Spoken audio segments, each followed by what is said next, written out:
நாளைக்கு காலைல கருப்பு சுண்டல் சாப்பிட்லாம் அப்படின்னு சொல்லிட்டு இன்றைக்கி நைட்டே வந்து நான் 1½ டம்ளர் கருப்பு சுண்டல் ஊற போட்டு வச்சுட்டேன். எனக்கும் என் ஹஸ்பண்டுக்கும் சேர்த்து எங்கள் 2 பேத்துக்கும் ரொம்ப பிடிக்குன்றனால நான் நிறையவே ஊற போட்டுட்டேன். அப்புறம் அதை ஒரு அலசிட்டு குக்கரில் போட்டு ஒரு 7, 8 விசில் விட்டுட்டேன்.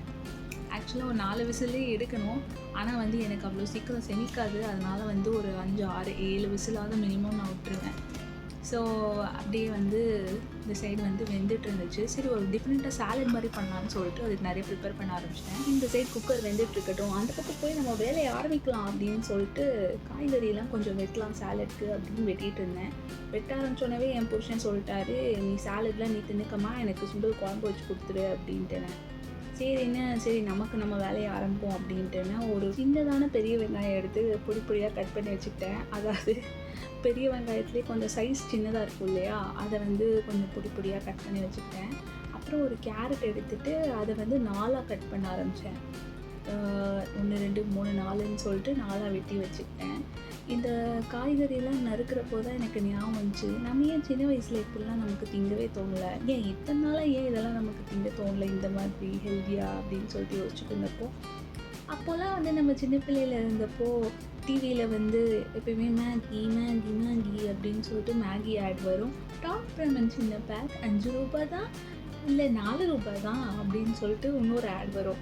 இந்த மாதிரி நூடுல்ஸு, லேஸ்க்கு, அப்புறம் இந்த மாதிரி ஜங்க் ஃபுட்டுக்கு நிறைய ஆடாக பார்த்து நம்ம மைண்டில் வந்து அதுதான் இது எல்லாத்தையும் விட டேஸ்டியாக இருக்கும் போல் அப்படின்னு சொல்லிட்டு நினச்சிட்டு நம்ம அதெல்லாம் வந்து அதையே தின்னு நார்மலாக ஹெல்த்தியான லைஃப் ஸ்டைல் வந்து எதுன்னே நமக்கு தெரியாமல் போச்சு. ஜப்பான்லலாம் பார்த்திங்கன்னா ஒரு சூப்பரான ஒரு இன்சிடெண்ட் ஒன்று படித்தேன். என்னென்னா, ஒருத்தர் வந்து ஒரு பெரிய விஐபி, அவர் வந்து ஒரு ஸ்கூலுக்கு போயிருக்காரு. அவர் வந்து போய் அந்த ஸ்கூலில் இருக்கிற ஒரு ஸ்டூடெண்ட்ஸ்டெல்லாம் வந்து உங்களுக்குலாம் என்ன ஃபுட் ரொம்ப பிடிக்கும் அப்படின்னு சொல்லிட்டு கேட்குறப்போ, ஒரு பையன் சொன்னானா, எல்லாமே பார்த்திங்கன்னா ஒரு பிலோ 10 ஏஜ், சரிங்களா, 10 வயசுக்குள்ளே இருக்கிற குழந்தைங்க தான். அதுங்கள்ட்ட வந்து ஒருத்தர்கிட்ட கேட்டாங்களாம், உங்களுக்கு என்ன ரொம்ப பிடிக்கும் அப்படின்னு சொல்லிட்டு. ஒருத்தவங்க சொல்கிறாங்களாம் ப்ராக்லி ரொம்ப பிடிக்கும் அப்படின்னு சொல்லிட்டு. இவருக்கு லைட்டாக கொஞ்சம் ஷாக்கிங்காக இருந்துச்சு. சரி, ஓகே, 2வது பையன்ட்டு போவோம் அப்படின்னு சொல்லிட்டு 2வது பிள்ளைங்கிட்ட கேட்குறப்போ அவங்க சொல்லியிருக்காங்க, எனக்கு கேபேஜ் ரொம்ப பிடிக்கும் அப்படின்ட்டுன்னு. இவர் வந்து டீச்சரை திரும்பி பார்த்தாராம். அவங்க வந்து என்ன நார்மலாக பேசுகிறாங்க, இதுக்கு திரும்பி பார்க்குறாரு, ஒரு மாதிரி ஷாக்கிங்காக அப்படின்னு சொல்லிட்டு விட்டாங்க. சரி, 3வது குழந்தைகிட்ட கேட்டால் எனக்கு ஸ்பினாச் ரொம்ப பிடிக்கும் அப்படின்னு சொல்கிறாங்க.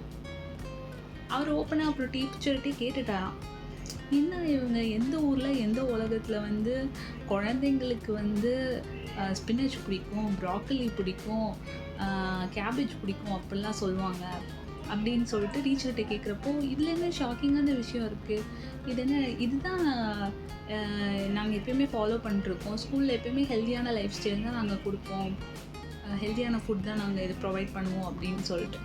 அதாவது அங்கே வந்து ஸ்கூல்லே வந்து ஃபுட் எல்லாமே கொடுத்துருவாங்க போல்.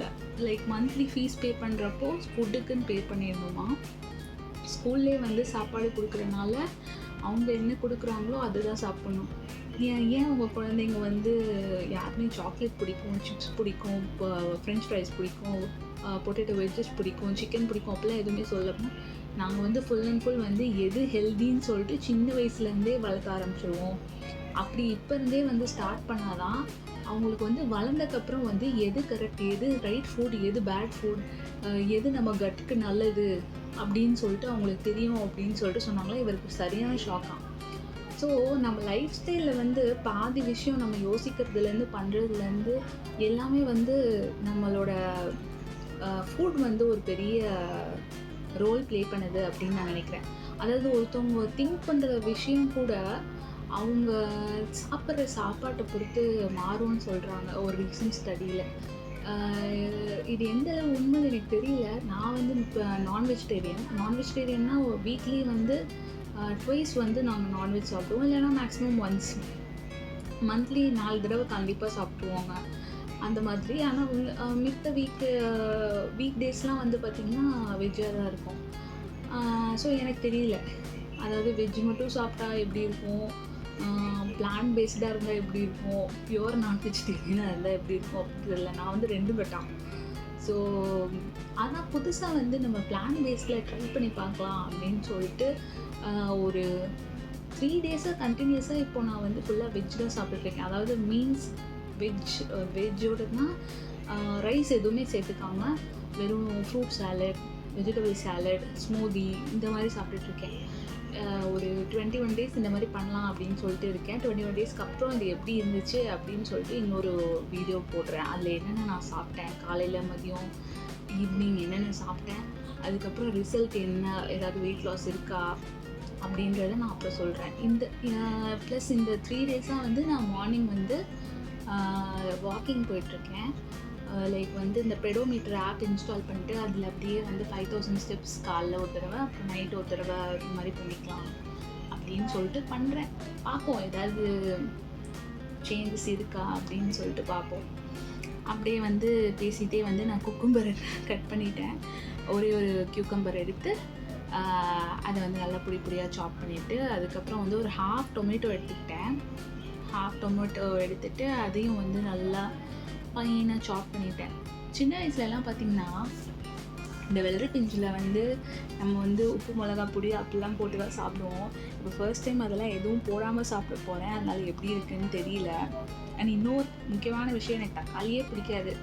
அதாவது டொமேட்டோ சாஸ் அந்த மாதிரிலாம் பிடிக்கும். குழம்பு அதுலலாம் போடுறது எனக்கு பிடிக்கும். சட்னி எல்லாத்துலேயும் வந்து தக்காளி இல்லைன்னா, வெங்காயம் தக்காளி இல்லைன்னா சமையலே கிடையாது. அதெல்லாம் இல்லை.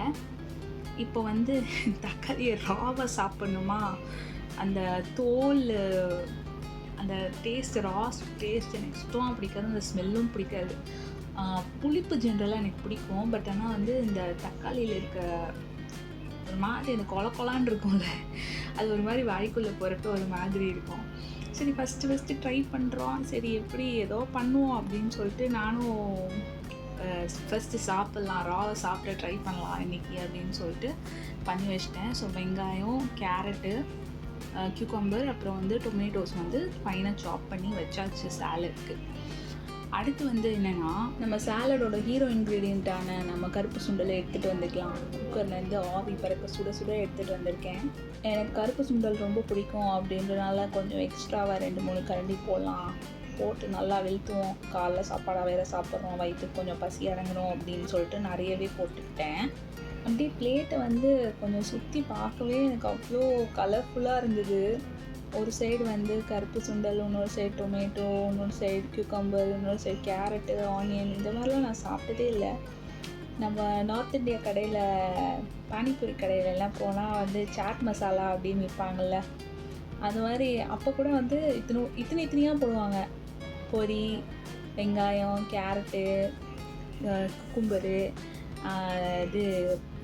இது சாட் மசாலா எல்லாம் போட்டு கொஞ்சோண்டு போட்டு அதை இது பண்ணி கொடுப்பாங்க. ஆனால் அந்தளவு டேஸ்ட் வரமாடாதுல்ல அப்படின்னு சொல்லிட்டு பார்த்துட்டு இருந்தேன். சரி ஓகே, சாலட்க்கு வந்து கொஞ்சம் ட்ரெஸ்ஸிங் பண்ணலாம், ஏதாவது சாஸ் மாதிரி பண்ணலாம் அப்படின்னு சொல்லிட்டு ஒன்று பண்ணேன். என்னென்னா வந்து இங்கே லைம் இருக்கும் துபாயில். வந்து இந்த லைம் வந்து கொஞ்சம் புதுசாக இருக்குது, புதுசாக ட்ரை பண்ணலாம் அப்படின்னு சொல்லிட்டு லைம் வந்து ஒரு குட்டி ஸ்லைஸாக வெட்டி அதை ட்ரை பண்ணேன். என்னென்னா நம்ம இந்தியன் லெமனும் இருக்கும், பட் ஆனால் வந்து நான் தான் வந்து அங்கே தானே இதை சாப்பிட்டோம், இங்கே வந்து அது லைம் சாப்பிடுவோம் அப்படின்னு சொல்லிட்டு இது பண்ணேன். இந்த டம்ளரில் வந்து 1 spoon oil, any oil of your choice ஊற்றிக்கோங்க. செசமே ஆயில் நான் ஊற்றிருக்கேன், ஆலிவ் ஆயில், ரீஃபைண்ட் ஆயில், எது வேணால், குக்கிங் ஆயில் எது வேணால் ஊற்றிக்கலாம். இந்த 1 டேபிள் ஸ்பூன் ஆயிலோட இப்போ நான் வந்து இந்த ஒரு ஸ்லைஸ் லெமனை வந்து சேர்க்க போகிறேன். ரெண்டும் வந்து மிக்ஸ் பண்ண போகிறேன். ஃபுல்லாக வந்து புரிஞ்சுக்கணும். இந்த இந்தியன் லெமனுக்கும் இந்த லைமுக்கும் என்ன வித்தியாசம்னா, இதில் வந்து கொஞ்சம் புளிப்பு வந்து கொஞ்சம் கம்மியாக இருக்கும். ஒரு மாதிரி என்ன சொல்கிறது, வெறும் வாயிலே சாப்பிட்லாம். லைட்டாக நம்ம மாங்காய் மாதிரி கொஞ்சம் லைட் புளிப்பு கம்மியாக இருக்கும், வாயில் சாப்பிட்ற மாதிரி இருக்கும். நம்ம இந்தியன் லெமன் வந்து வாயிலே வைக்க முடியாது, அவ்வளோ புளிப்பு இருக்கும்.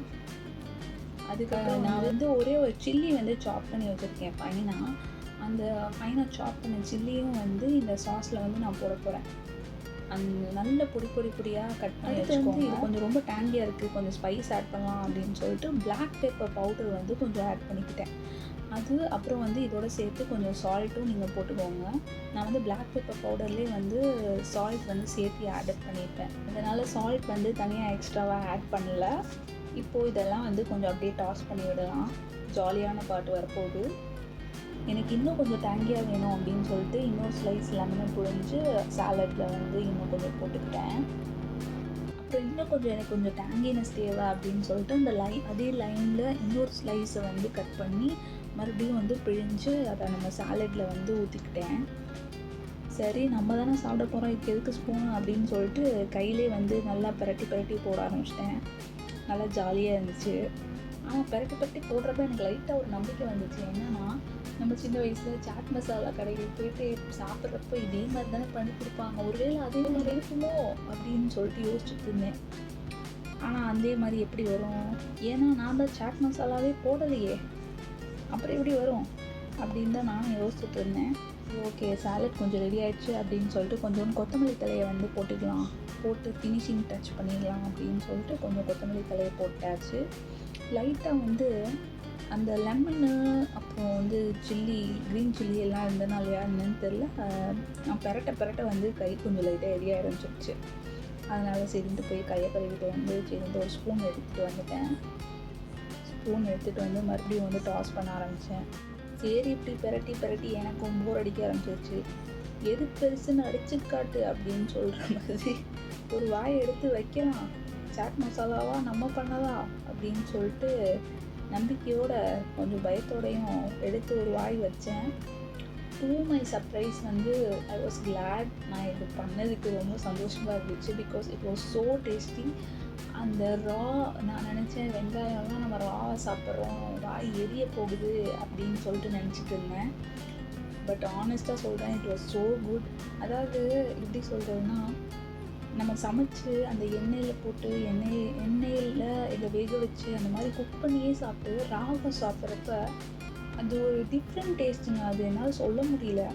It was so tasty. அந்த carrot, onion, cucumber, lemon, black pepper, green chilli எல்லாமே ஒரு மாதிரி பிளெண்ட் ஆகி ஒரு செம்மையான டேஸ்ட் கொடுத்துச்சு. அப்புறம் என் ஹஸ்பண்ட் அப்படியே வந்தார். அப்படியே அவருக்கும் ஒரு வாயை வச்சு விட்டேன். நான் அவருக்கு வந்து ஹெல்த்தியாக சாப்பிட்றதுனா கிலோ என்ன விலை அப்படின்னு கேட்பார். என்னை விட அவர் ஆக்சுவலி ரொம்ப ஹெல்த்தியாக சாப்பிடுவார். ஏன்னா நான் தான் வந்து வெளியில் போனாலாம் இதை வாங்கி கொடுங்க அதை வாங்கி கொடுங்க அப்படிலாம் கேட்பேன். அவருக்கு இருக்கிற ஒரு நல்ல பழக்கம் என்னென்னா, அவர் வீட்டு சாப்பாடு மட்டும் தான் சாப்பிடுவார். ஒன்று நான் சமைச்சிருக்கணும், இல்லைன்னா எங்கள் அத்தை சமைச்சிருக்கணும். வெளியில் இருந்து சாப்பாடு சுத்தமாக பிடிக்காது. அப்படியே சாப்பிட்டாலும் பரோட்டா, பிரியாணி தவிர எதுவுமே தெரியாது அவருக்கு. கேட்டால் வெளிநாடு ஃபுல்லாக சுற்றுறாராமா. ஆனால் வந்து அதெல்லாம் ஒன்றும் கிடையாது. நானாவது எக்ஸ்ப்ளோர் பண்ணணும்னு நினைப்பேன், அவர் அதுவும் நினைக்க மாட்டார். உங்கள் வீட்லேயும் யாராவது பரோட்டா பிரியர்கள் இருக்காங்கன்னா மறக்காமல் கமெண்ட்டில் மென்ஷன் பண்ணுங்கள். And with that being set, இன்றைக்கி வீடியோட முடிவுக்கு வந்தாச்சு. இந்த மாதிரி சாலட் நீங்களும் புதுசாக பண்ணுறீங்கன்னா ட்ரை பண்ணி பாருங்கள். டெஃபினட்டாக உங்களுக்கு ரொம்ப பிடிக்கும். நான் வந்து யோசிச்சுட்டேன், கண்டிப்பாக வந்து இந்த வீக் ஃபுல்லாக வந்து இந்த மாதிரி சாலட் இந்த மாதிரி தான் சாப்பிட போகிறோம் அப்படின்னு சொல்லிட்டு. உங்களுக்கு ஏதாவது பாடல்கள் பிடிச்சிது அப்படின்னு சொன்னீங்கன்னா அதை கமெண்ட்ஸில் சொல்லுங்கள். நான் மறக்காமல் அதை பாட்டை அடுத்த வீடியோவில் பாடுவேன். ஓகே, பாய் ஃப்ரெண்ட்ஸ், மீண்டும் உங்களை சந்திப்போம். நம்ம சேனலை மறக்காமல் சப்ஸ்கிரைப் பண்ணுங்கள். டடா, பாய்.